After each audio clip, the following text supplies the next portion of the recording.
Basketball amin'ny sehatra nasionaly olo telo miaraka izy ity FIBA 33 izay no ahafantaran'ny maro azy isyny fanina nasionaly raha teto Analamanga ihany hatramin'izay no nahazatra antsika tamin'ity FIBA 33 ity na ny basket ho an'olo telo miaraka izay ka dia ho tanterahana amin'ny fahatelopolo sy raika amin'ny telopolo janoary izao izany faninanana izany. Ao anatin'ny taom-pilalaovana 12 sy 20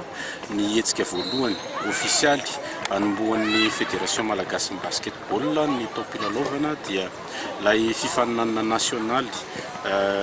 amina basketball lalaovin'olona telo fantatra amin'ny anarana hoe FIBA 33 tondra ny lohateny hoe asio telo any misy telo aty dia asio telo any aminareo any dia ndao ilalao ankalalahana mahazo milalao avokoa ny rehetra na manana karapilalalaovana na tsy manana karapilalalaovana izy io ho tanterahana ny telopolo sy ny raika amin'ny telopolo janoary ho avy zao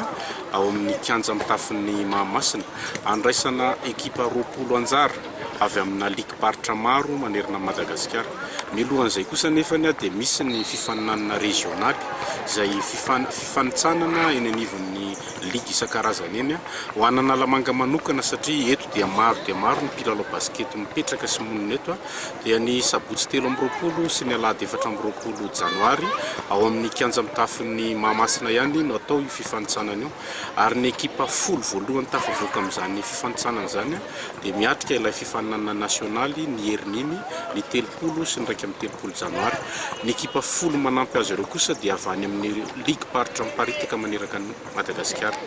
Ny tsaromariana dia sokajy taona 12 taona ny mihoatra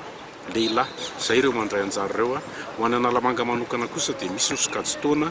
latsaky ny 12 taona zay anasana ny rehetra ndray anjara manomboka ny 13 sy ny 14 ny janoary zao